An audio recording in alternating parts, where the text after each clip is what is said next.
How are you doing? Yeah. And we have Jacob himself, J. Gaven Wilde. What's going on, guys? Very cool. So when did the idea for Bad Candy come about? So yeah, the idea basically it was actually just I love Halloween movies, and I feel like there's not enough of them. I agree. No. I always say in the show there's more Christmas horror movies than there are Halloween horror movies. There's I mean, you got your trick or treats, you got your Halloweens, and that's there's not much more past that, and people are like, oh well, there could be way more, it's such a fun holiday, and we're huge fans of Halloween in general, and just there should be way more Halloween movies, to be honest. So that's kind of where we just wanted to contribute a little bit, I think. Yeah, so. And not that I want to compare Bad Candy to anything, but Trick or Treat is a good movie that it's similar to, where they're anthologies, but at the same time it's all connected. Yeah. I mean, we love Trick or Treat, and we've gotten compared to Trick or Treat, which is incredible. I'm a huge Doherty fan. I love his work, and I love Krampus.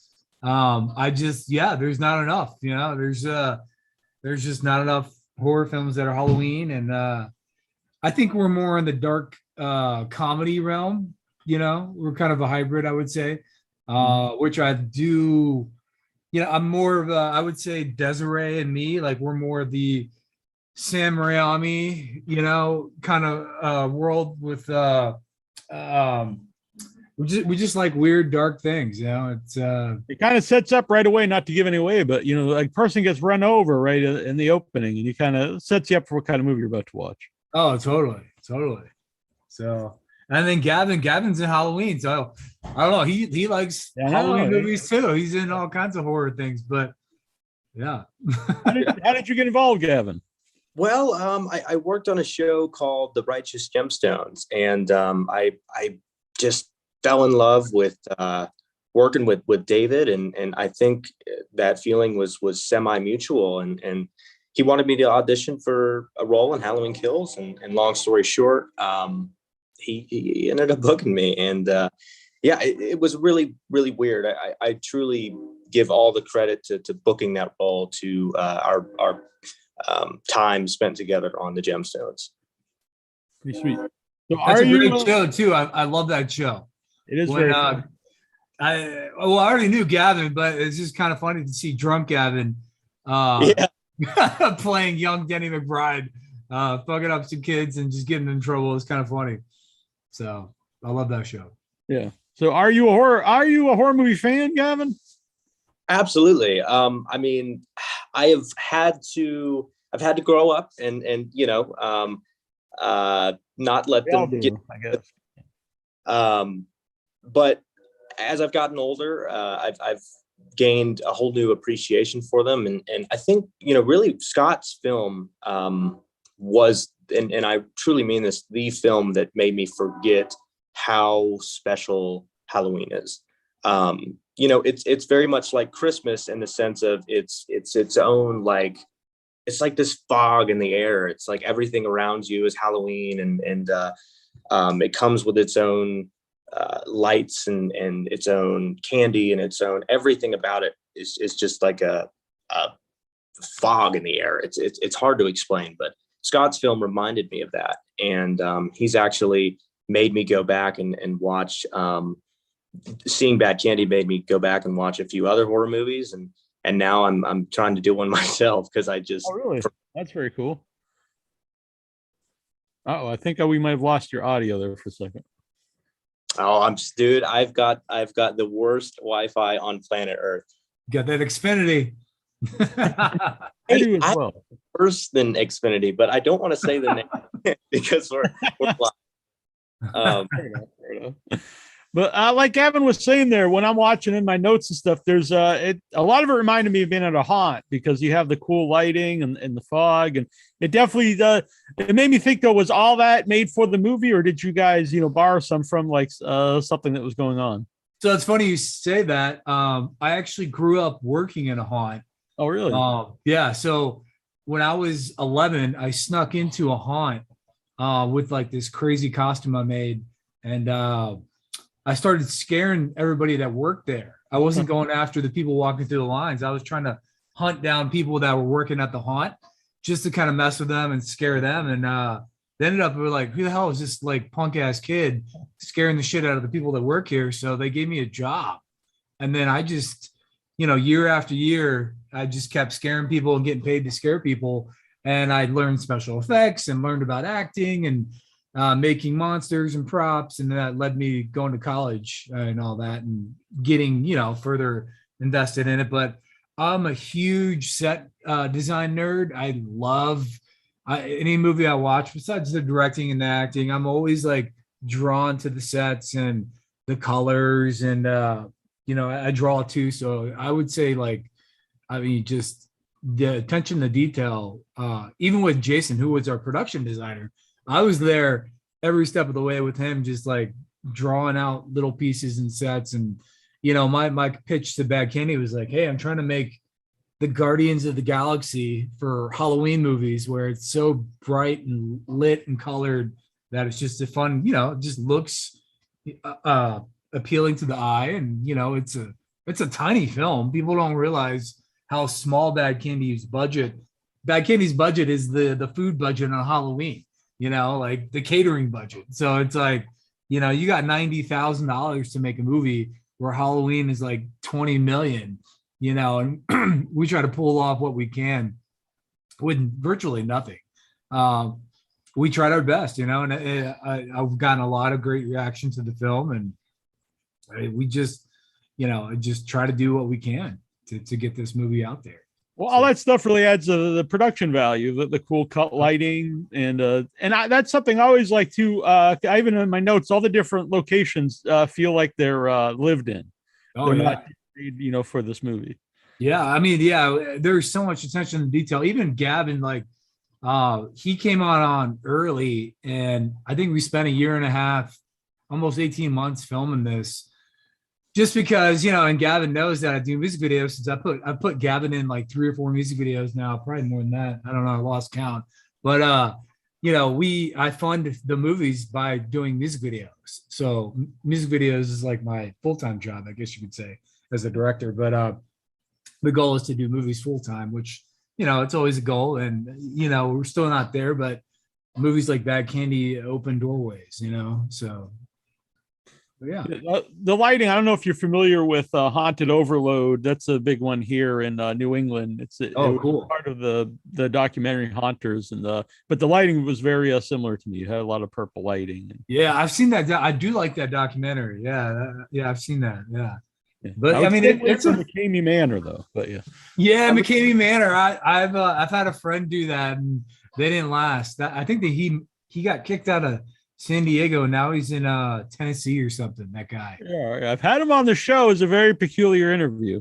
But I could, just talking to him, I could see how he could talk people into doing this stuff. He seems very kind, and he's an interesting guy. I find him interesting. He's like ex-military, something like that. Yeah, I think he's just a real sweet guy, but there's definitely some sadistic side to him. It's for sure. Yeah, definitely.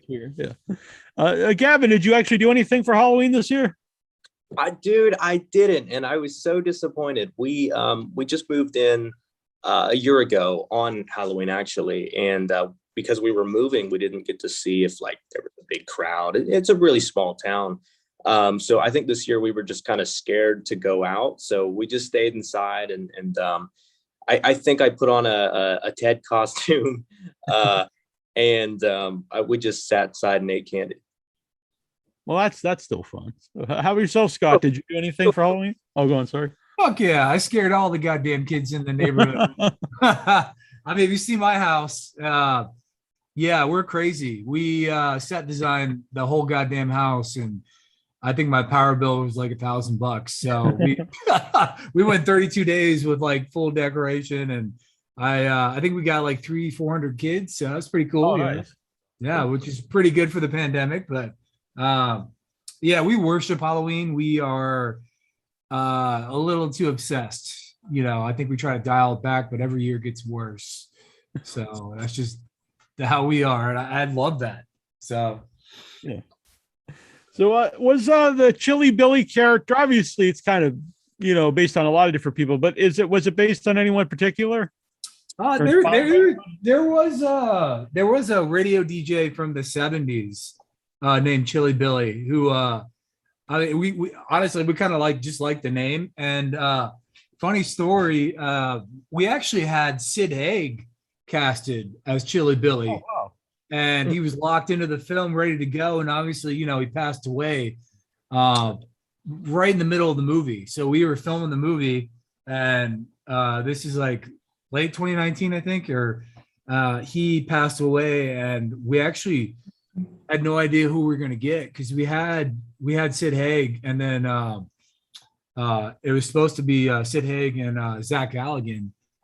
So finding Chili Billy was funny, because like we were like, who are we going to get? And Corey Taylor popped in, and I've done a lot of music video stuff for not for Slipknot, but for a lot of the same bands on the agency. And I was just like, what about Corey Taylor? Why not? He has a voice. People know that voice. And we sent him the script, and he hit us back like that same night, and he fucking loved it. He was like, I'm in. And I just was really surprised that he was so into it.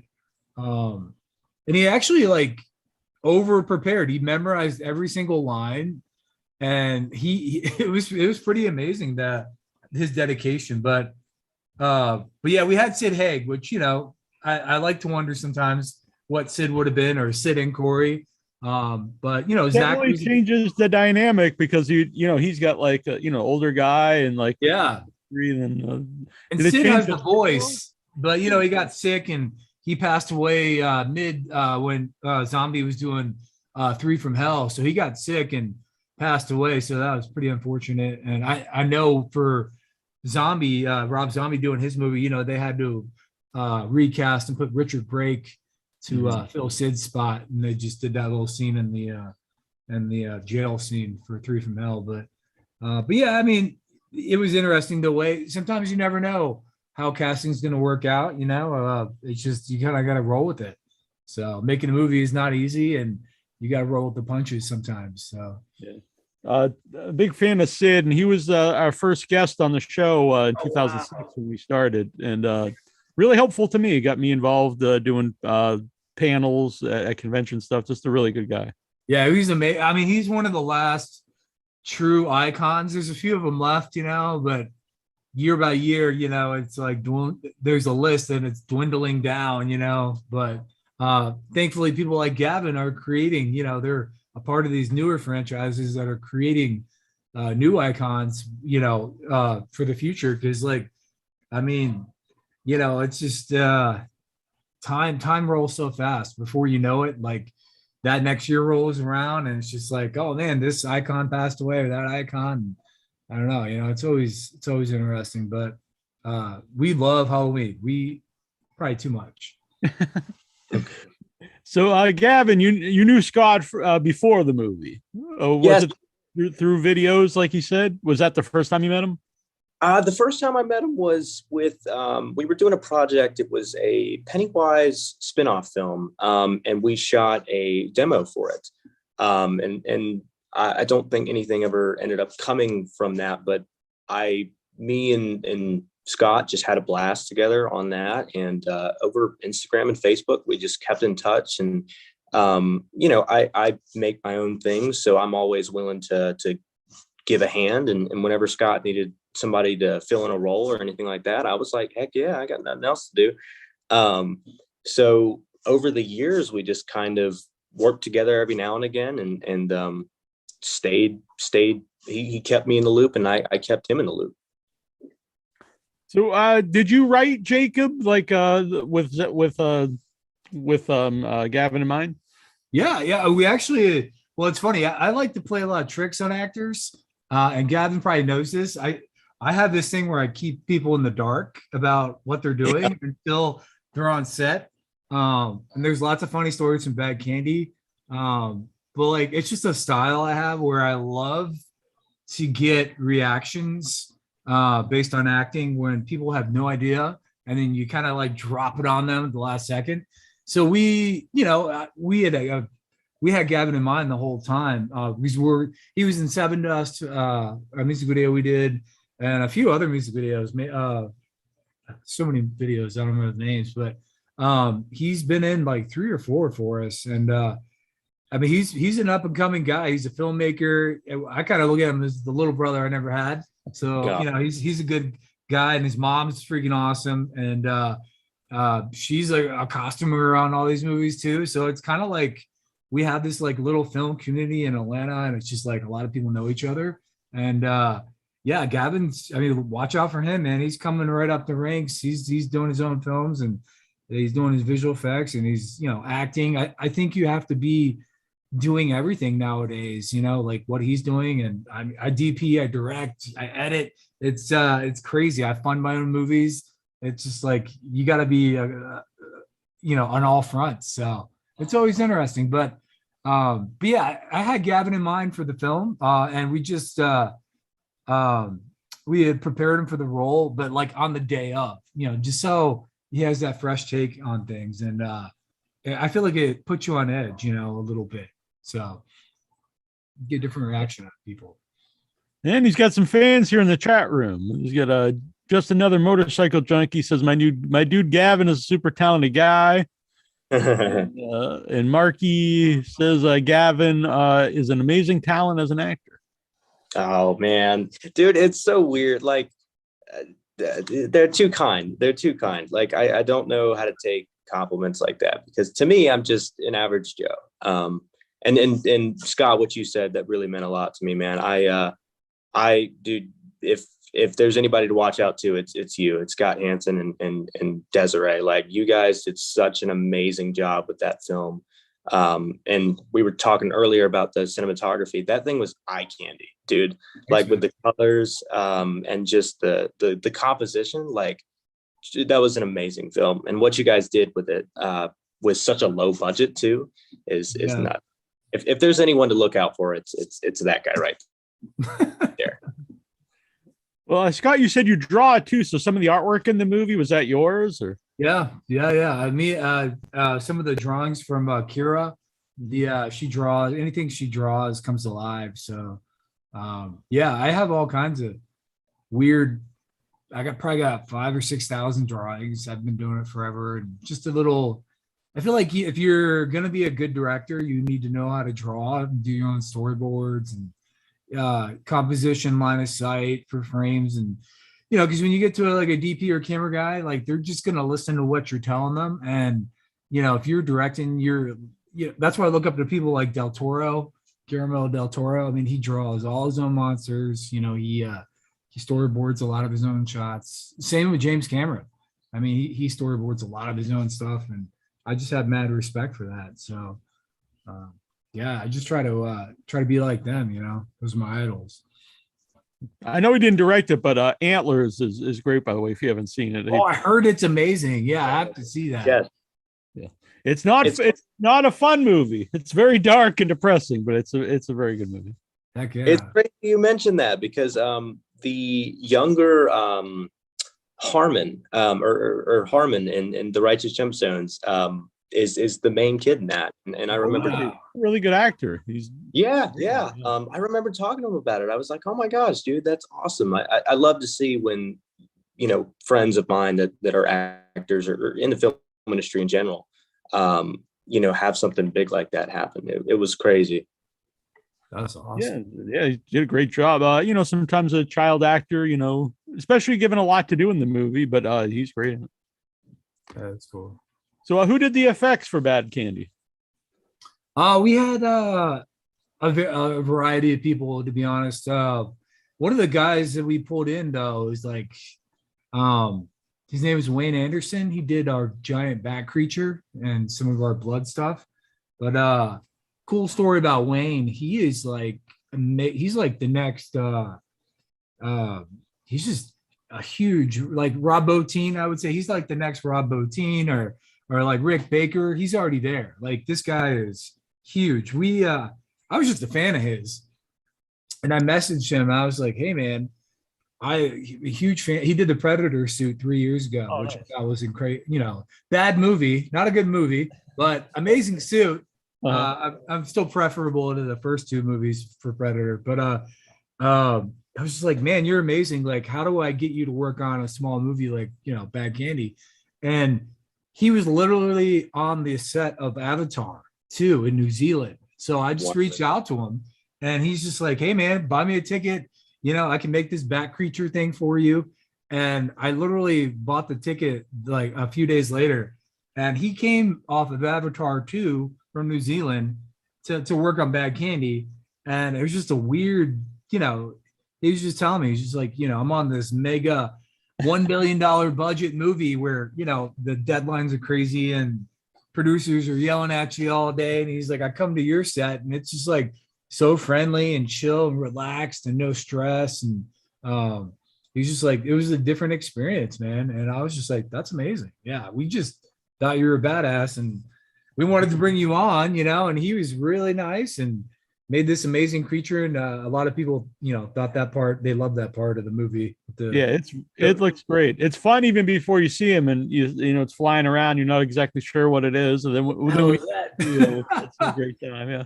And that's one of that night too. And this, this is something Gavin can relate to, is all those people in the Pumpkinheads. When they signed up for the audition, it was like a fake audition.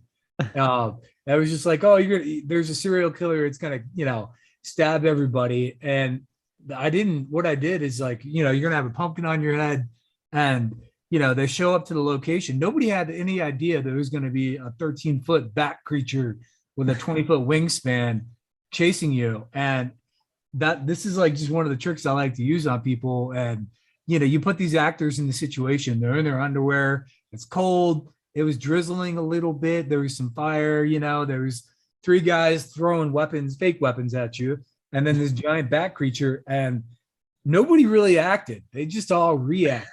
And that's why some of the people falling is all real. Like all that screaming and running is just like, you get amazing reactions when you put people in real situations and you don't tell them what's going on. And that's kind of the fun for me too, is I guess that's kind of maniacal, but it's kind of funny. You're still that kid who was scaring the people at the exactly. Yeah. So, I mean, it's cool, but yeah, Wayne Anderson, amazing. Shane Morton, he worked on Mandy with Nick Cage, and he did our little puppet guy. And yeah, there's a couple other people that did an incredible job, but I come from an effects background. That's what I did in college, just make monsters and stuff and Bigfoots and ghosts. And so I just kind of have that attention to detail for the monster stuff. Yes. When I was watching, I was wondering, like, because it seemed like it was very cold, and you got these like basically naked people with ball gags. I was like, I don't know if this sounds like a great experience when they're running around. But yeah, I was in one. I had a ball gag in my mouth too. I die in that scene. Mine was just a cameo, so I get my head cut off. Yeah. But yeah, I was like, I'm doing it. You guys can do it. Oh, you're the one who gets okay. Yeah, that was me. Yeah. No hat. So I get my head ripped off. Very fitting for without your head. Yeah. Yeah. By the wing. So.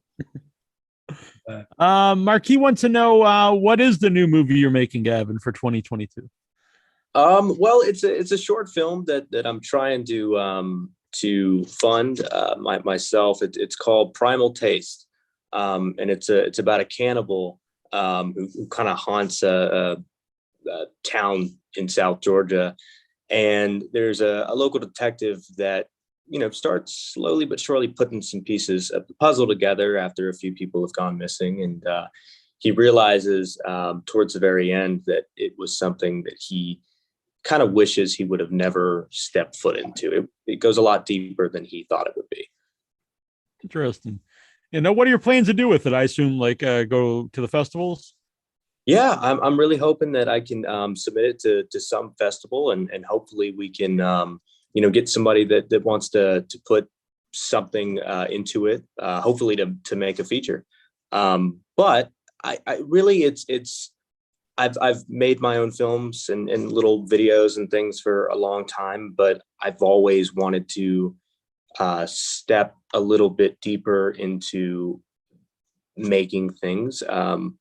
And this is kind of my first attempt at that. Cool. Speaking of festivals, did Bad Candy? I know it played festivals, but did it play festivals that you could actually, go to? Or was it all virtual at that time? Yeah, we had some. We had definitely. I'd say there was about 15, 16 festivals where you could actually go to it. It did happen during the height of the pandemic where a lot of the stuff was virtual. Like we had our trip to Ireland canceled, which totally sucked. But we were supposed to go to Ireland and England and South Africa. We were supposed to go there, and just everything got canceled because of COVID. So we luckily got our tickets refunded. But yeah, it's not the same. It's cool that they got to see the people, but you actually see it with the people. Totally it was my first time. I was like, I could have been in South Africa watching this movie that I made, and now I'm gonna watch it online. Cool. Yeah. So it was much smaller scale. I understand. My first short film was at Festa. It did have a couple, and it was going to play Boston Underground Film Festival, which is my festival I go every year. And to watch it with people I knew and stuff would have been very cool. And then it was canceled literally the week before. Oh man. So it was a bummer. But when you did you go to the ones that did have people there? Did you get to see them? Yeah, that was pretty awesome going in person. And we won like 26 festivals, which is pretty crazy for me because I've done 3 films now and produced 4. But we won a couple festivals, but I always think it's weird that like Bad Candy's a movie about a clown and this weird fucking town. And here it went, 26, 27 film festival, it wins Best Picture, which is just wild to me. And I think it's just because it's a weird, quirky movie. It's weird, it's colorful, it's fun. Yeah, it's very fun. Dark comedy. We don't take I think the problem with horror sometimes is you take yourself too seriously, and it just, it doesn't get, you just kind of lose the fun wherever you make fun of yourself, which is what we try to do the whole time. And that's, the Mel Brooks and me and Sam Raimi vibes. I'm huge fans of those guys. I always go back to that kind of filmmaking. Or it just makes it more fun, and I think that helps with a movie like what we had, just being more funny.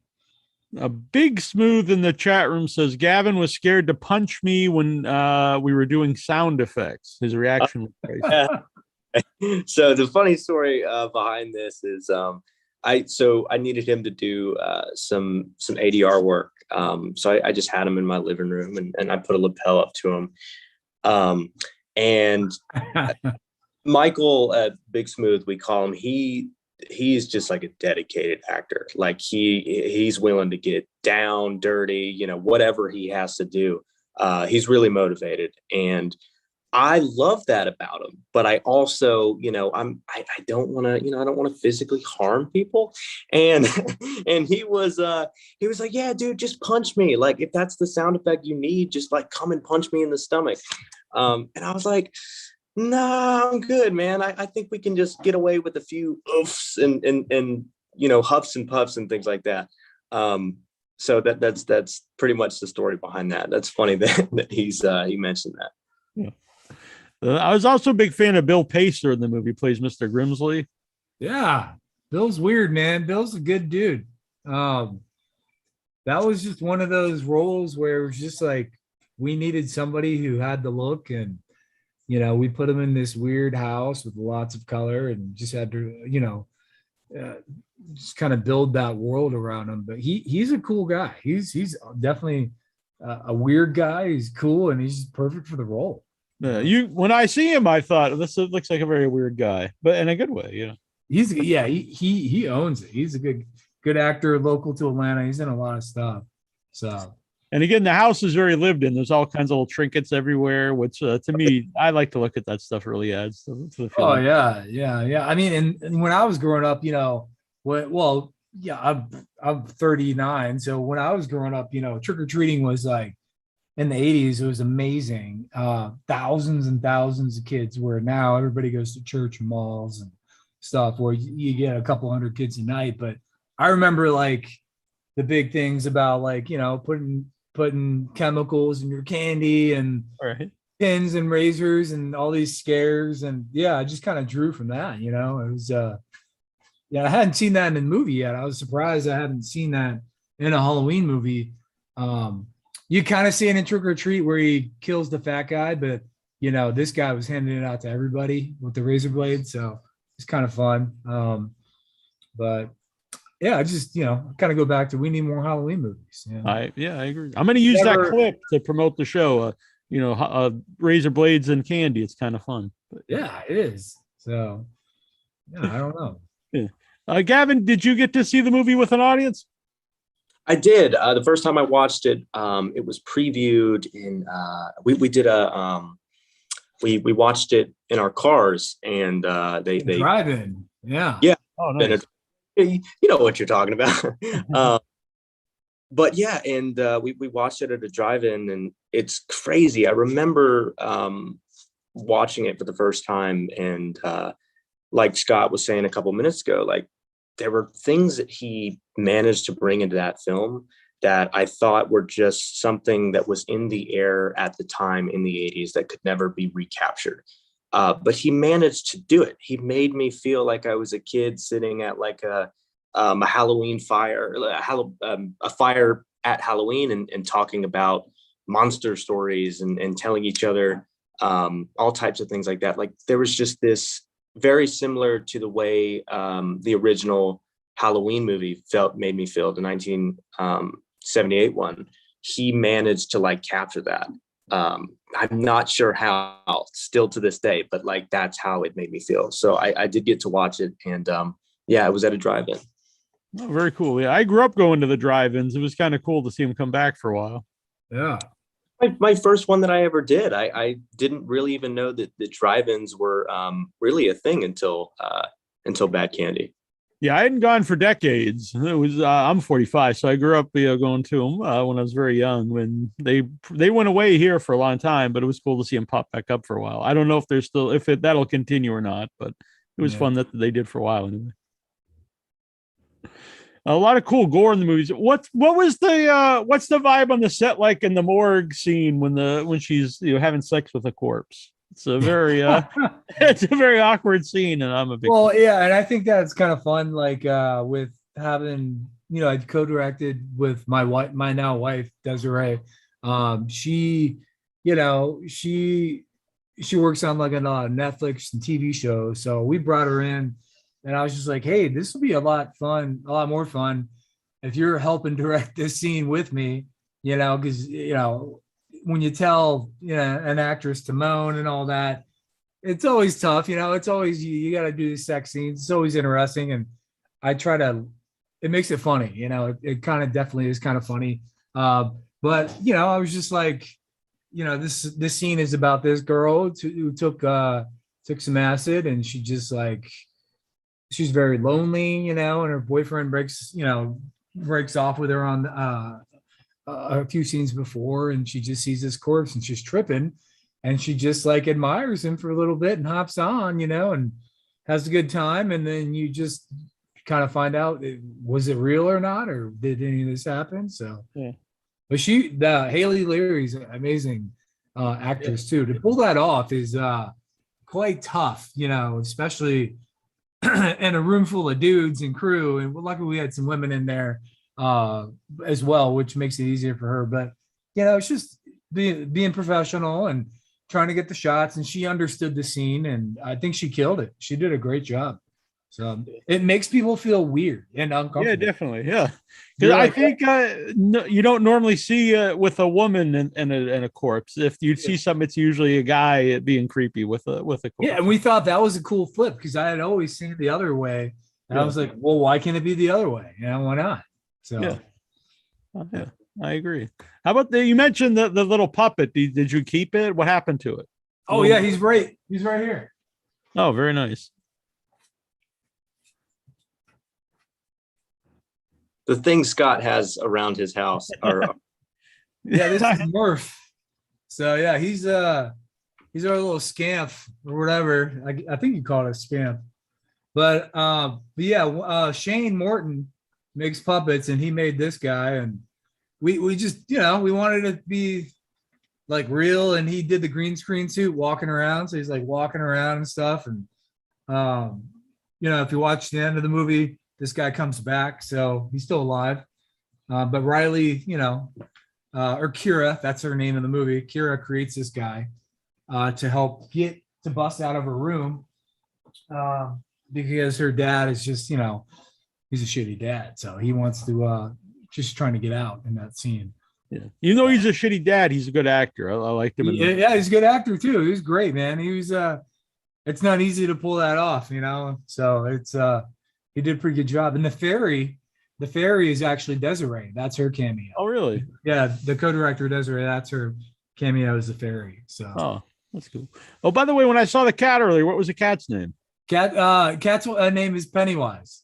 That's the clown. So yeah, his name is Pennywise. So yeah, he's funny. Yeah.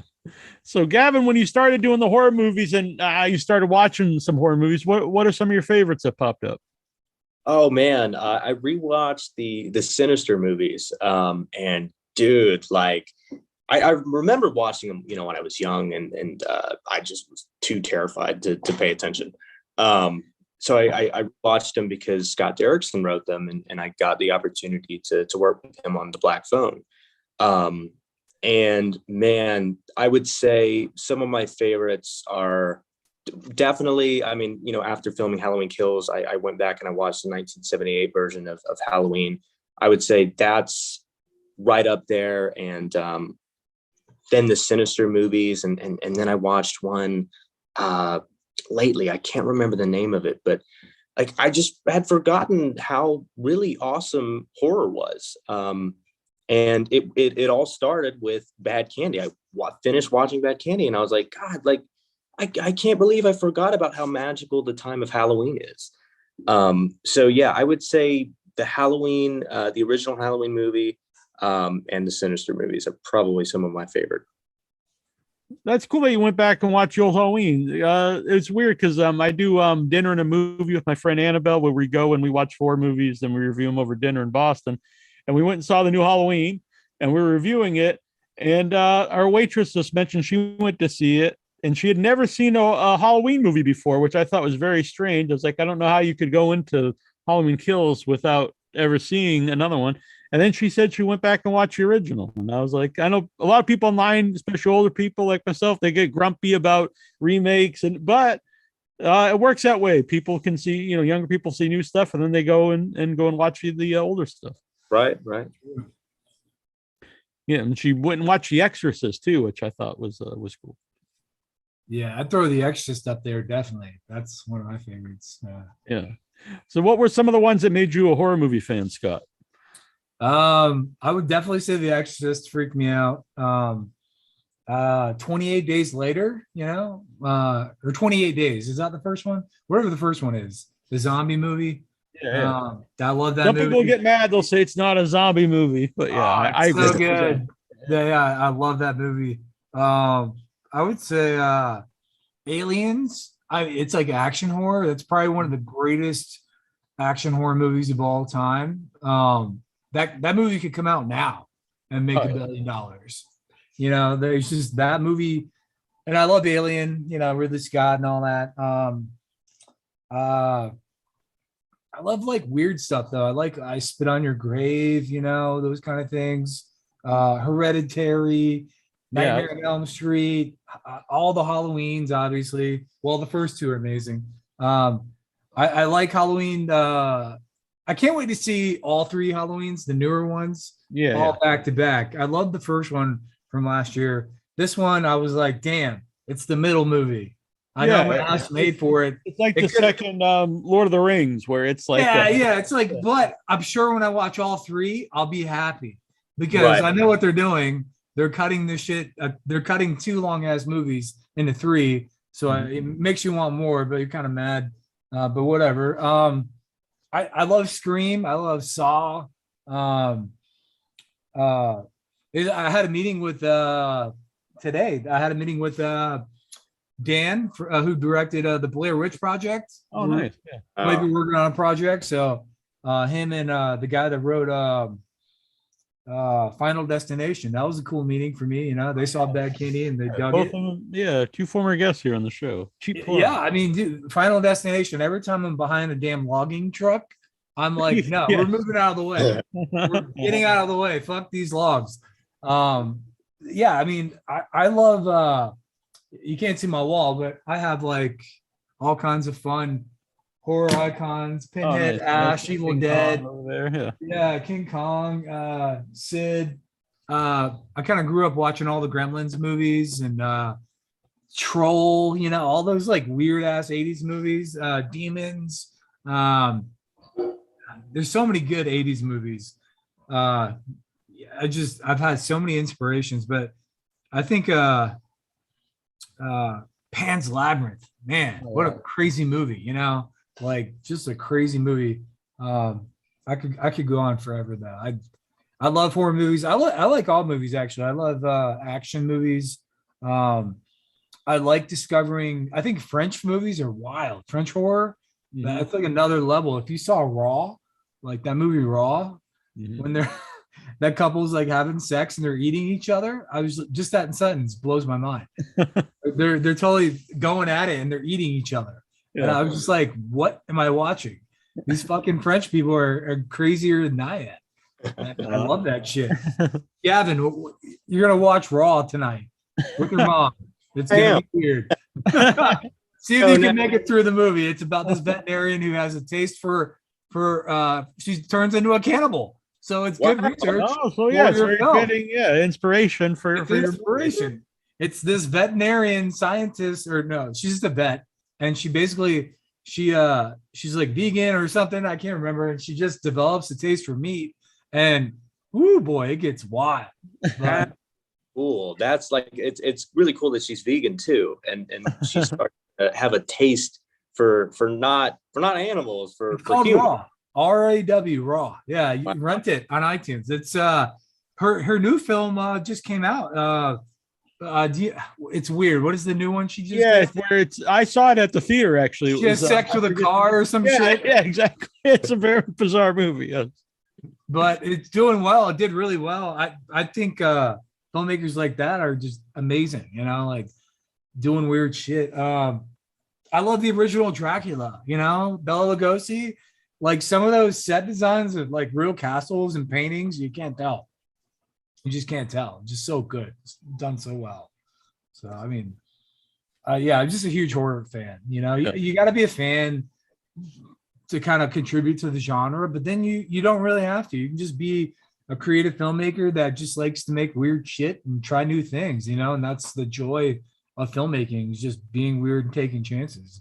I mean, I know we're talking about Bad Candy, and I was pitching it to investors, and they're like, what are you talking about? You want to make a movie about a clown on Halloween? I was like, yeah, it's about a clown, but it's really about a town. It's not an anthology. I don't want to make an anthology. I'm not making VHS.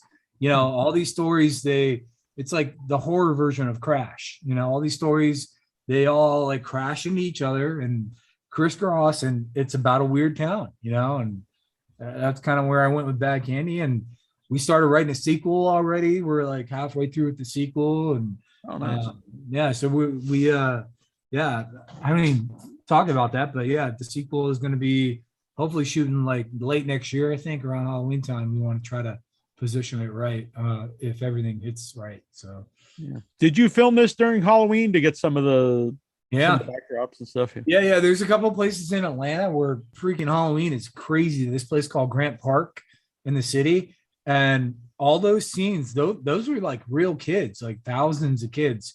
There's that parade too in the early part of the movie. That's a real parade. That's the Lantern Halloween parade. There's like 10,000 people celebrating Halloween, walking around. I just was following them with the camera, free B-roll. It looks like I set it all up, but I was just capturing cool stuff and fit it into the movie.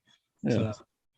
I think a lot of people, when The Walking Dead popped up, they started to think of, Atlanta being a place, that you could film movies and stuff. But before that, was there a film community? Not really. I think that's right when the tax incentive came here. And Atlanta's exploded. Like it's just been on fire. I think we had 60 TV shows and movies last month alone.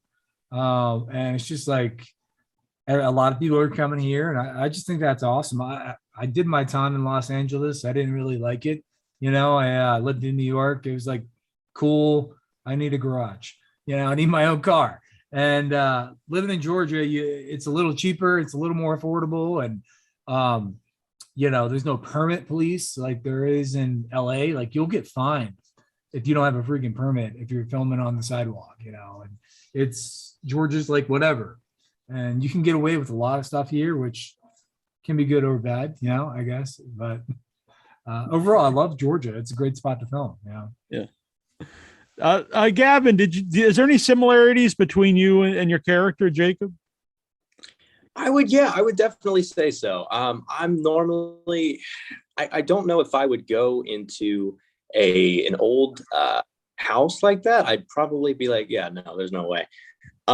But then again, there's another side of me that's like, when I was in there and we were filming, there were a couple times where I just kind of got lost in how amazing the place looked. So maybe a little bit of me would have gone in there in real life. I think there was a lot of similarities because I'm very much, I'm never the bully. I consider myself a nice guy, but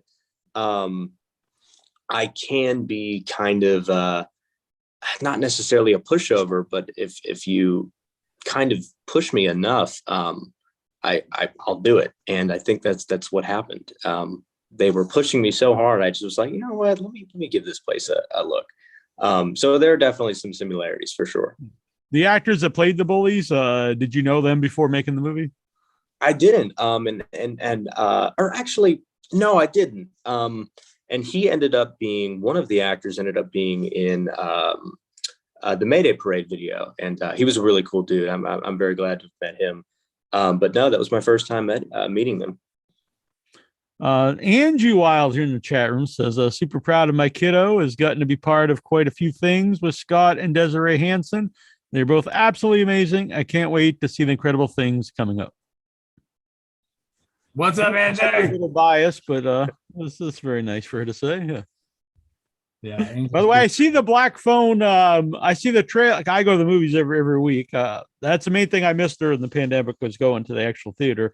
So I see black phone trailer almost every week, and I'm looking forward to it. It looks very cool. Man, I remember getting the script for that. And normally when I get scripts, I'm like, I'll read what I have to do and everything that's important to my character. But for the rest of it, I want it to be a surprise. But that time in particular, I had decided I'm just going to read the whole script. I'm going to familiarize myself with as much as I can. And I got done. I cannot stand reading. My attention span is so low. But I could not put that script down. When I got done with it, I was like, I've never quite seen this be done before. It wasn't a brand spanking new idea, but it was what they did with it that was very different. Much again, like Bad Candy. Like I've never seen a film that's incorporated the side of Halloween that people tend to forget about, which is the goblins and the monsters and the stories. So I got done reading that script and I was like, man, this film is going to be amazing. Yeah, I'm really looking forward to it. It's very cool you're part of it. Oh man, yeah, dude, to be a part, and not only that, but Scott Derrickson was the guy who he was the dude that got me into Marvel movies with Doctor Strange. I thought I would never. I know I'm so late to the party, but I thought I'd never get into Marvel movies, and I never really gave him a chance until Doctor Strange. And when I found out that he wrote Doctor Strange, I was like, dude, the fact that I got to meet this guy is nuts. Man, you better go back to Iron Man and watch everything. Yeah, start from the beginning. Yeah. I have all 26 movies. We do Marvel. We do like a 1 week thing where you just watch all the damn Marvel movies in a row. I love Marvel. So yeah. I like, and it's really fun to go with my older brother because he grew up a huge comic book fan. Me too. I got so many comics. He has a Thanos tattoo long before people really knew who Thanos was. So the very first time when you see the cameo and the post credits before, they make he was so geeked up. He's like, oh, and he was showing his tattoo. And now I'm sure everyone thinks he got the tattoo because of the movies, but he had it for a long time before. Gavin's gonna catch up. Don't worry. He'll be. Yeah. I don't want to spoil. Yeah, spoil the movies. Gavin will be in a damn Marvel movie here pretty soon. Just give him some more time. I've seen no worries. I've seen Endgame. I've seen Infinity War. I remember watching I feel like the majority of Marvel movies, but they were just on TV at the time. It wasn't like I truly paid attention or really liked them. So there's really no worries and spoilers. I had to go back and just, being older, rewatch them and gain an appreciation for how good they were. So I think it's kind of cool sometimes to bash them on the internet, but honestly, they're great movies, I think, and no other franchise has ever done as good a job as really intertwining so many different characters, and such throughout all these movies. Yeah, absolutely. Because there's a lot of characters, and if a lot of those other movies didn't work, the big universe wouldn't have worked. Right. You gotta start with Iron Man. You gotta start with Iron Man, and then Captain America. It's fun to watch them from the beginning. Yeah. So. Yeah, I think that especially when you watch those last two Avengers movies, they'll mean more if you've built up to them. Yeah. See that everybody when I watched Infinity War, or no, it was Endgame. Well, really both of them I watched in the theater, and I remember looking at everybody in the theater going, "Why are you so upset?" Like it was a wonderful movie, but like, why is everybody crying? Like, I had emotional impact that Iron Man and all of these characters really had on people. And going back and seeing clips of all types of things, I know now that like that couldn't have been easy to lose such a iconic character. Yeah. So it was weird. Mm-hmm. I have to ask Scott, does the number on the wall for a good time? Does that number connect to anything? Does that work? No, it doesn't. Yeah, that they just tore this place down. We shot that at this weird gas station called South of the Border on South Carolina. But I used to, because I had family live in South Carolina, and we drive down there every year and we get fireworks. Yeah. That's the place. That bathroom is real. I think they took the billboards down years ago because they were considered racist, but they would have the billboards from every, you're 10 miles away from. Yeah, it was cool. That place is like trapped in the 80s or 70s or something. Yeah. And I was just like, for some reason, I always run out of gas there. And I was just like, you go to the bathroom, you're like, this is a great place to be fucking killed. Like, somebody's going to kill me. It's going to kill me here. And I was just like, when we came up with that short, I was just like, you always see the weirdest shit on the walls. And, what if you texted a number and it sent you a picture back of your feet? That'd be kind of weird, And that's kind of where that idea came up, going to South of the Border. I love it. There was also a lot of times I'm annoyed by any cell phone use in a movie. But I hate cell phones. Yeah. Yeah. I thought you did a good job making it a little interesting with the just the little visuals, but also I like the scene when they're and it's tough. Cell phones ruin horror movies, especially. Yeah. It's so crazy. And I was like, man, do we make this an 80s movie or do we just like go with it? We had to go with it. But I hate technology in horror movies because it's just it doesn't make it any fun. But we tried to play on that a little bit, and just with some of the death scenes and all that. Because there's one or two things either watching like, oh, everyone has a cell phone, they could just call for help.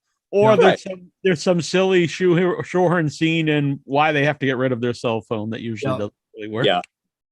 Yeah, exactly. Like someone comes by and says, "Oh, you got to put your cell phone in this box for some reason." Everyone does it. Yeah. No reason for this. Yeah. How about the cover art? It's very cool cover art, which matches the color of the movie. Yeah, our designer Eddie from Unlimited Visual, he's amazing. I think me and him worked on this damn poster for like a month, just trying to send over ideas of how it would come together. He did like 2 or 3 posters for us, and we were just it's all about trying to find something weird that relates to the movie. And Sam Hain drew the one where it's actually right behind me, right there. It's it's too far away. But it's the hand-drawn bag candy poster. Oh, nice. You can kind of see. I can't zoom. I wish I could zoom with this thing, but And zoom with zoom. That seems doesn't seem right. I know. Zoom where you're at. That's a new feature. Zoom in. I could like grab it like an iPhone and just like boop boop. You know? But yeah, it's on the wall. But yeah, it's yeah, we love the posters. Yeah, they're great. Yeah. I assume when you get distribution, I love the new posters, don't get me wrong, but they usually don't allow like a lot of the hand drawn like stuff. I know. The distribution poster was the pumpkin with the bear trap. So I was like, that's cool, but I still like the other ones better. So you have to go with it, but yeah, it's whatever. Yeah. No, they still were cool, but I do that a lot of times when I'm at the festivals. You'll see the really cool like hand painted stuff, and then they disappear when they come out on Blu-ray. Yeah. Unfortunately. So, where can people follow Bad Candy to see what's up? When the sequel comes out. So we're on Instagram at Bad Candy Film, and then at Bad Candy Film on Facebook, and it's also on our company website, Digital Thunderdome /Bad Candy.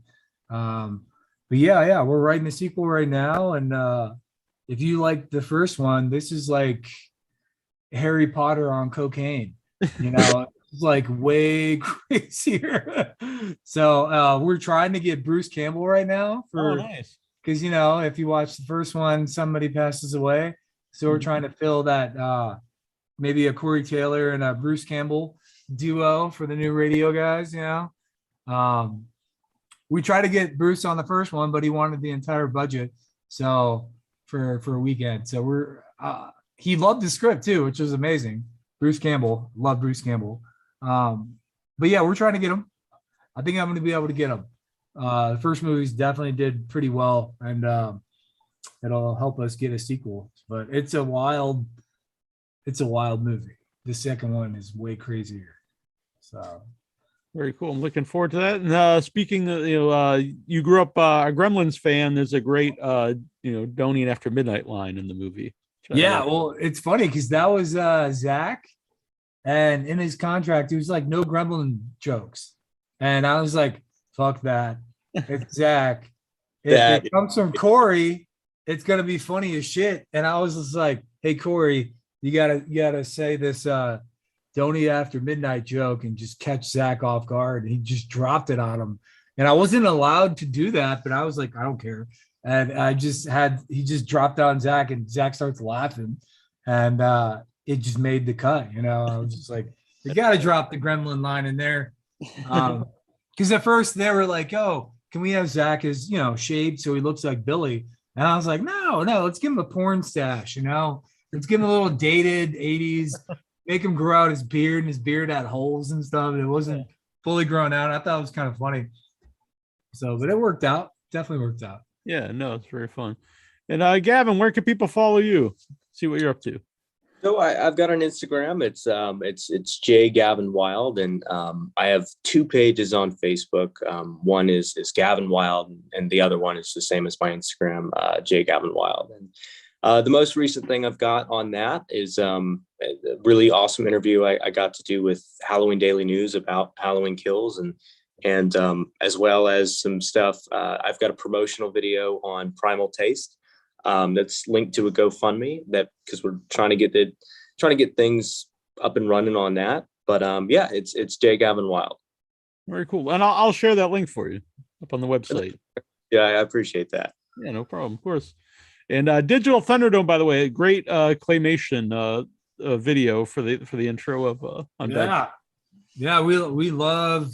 Yeah, that took like 4 damn days to do that. But that was my first time trying claymation, so it was kind of fun. I remember, and I was like, man, that is really cool. Like, you guys did a great job with that. Took forever, and it's frame by frame. Yeah, that's crazy, dude. So. Anytime I see claymation, it makes me happy. I'm a fan of claymation and stop motions.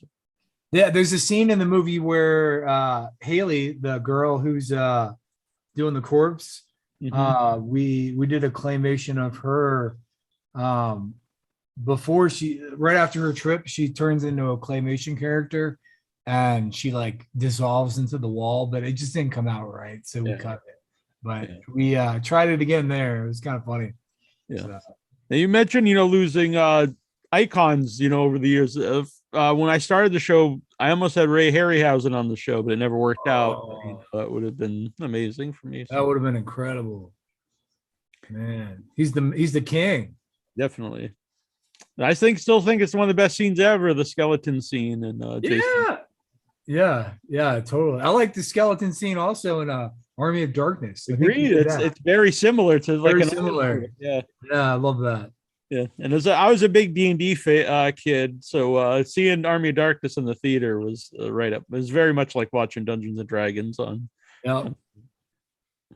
So very cool. It'll be cool to have you guys back when part 2 comes out and when your short film comes out.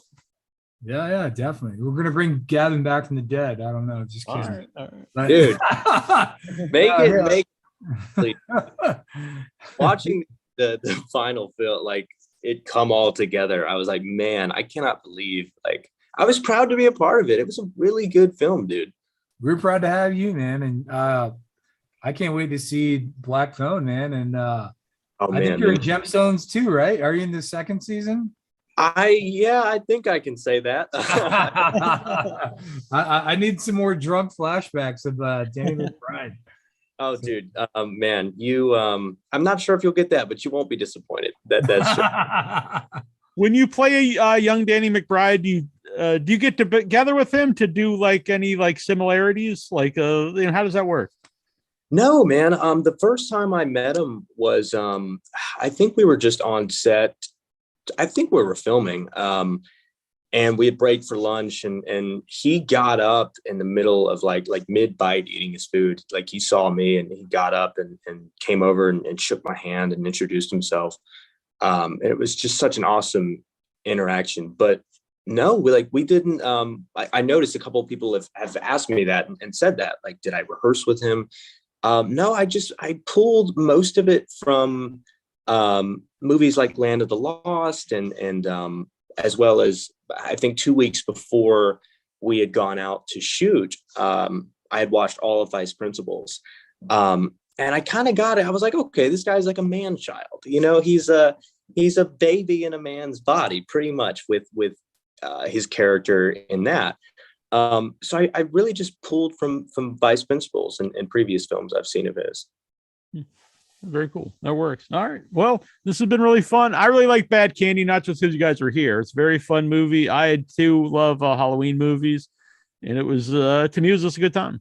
Thank you. Thanks for watching. Thanks for having us on, man. Yeah, definitely. And I look forward to some more of your work, Evan. Thank you very much, dude. I thank you so much for having me, and I've had a blast chatting. Very cool. I'll talk to you both another time. All right. Thank you. Yeah. Take it easy, buddy. All right. All right, Gaven. Yeah, too, man. Shout out to the damn Marvel movies, boy. Yeah. Yeah. I will. Scott's a great influence. He's telling you to watch Raw and all kinds of stuff here. Yeah. Raw. Definitely. You're watching Raw tonight with your mom. It's going to be weird. Yeah, that's a great movie to watch with your mom. Yeah. That's something that you would say. Yeah. All right. See you, everybody. All right, guys.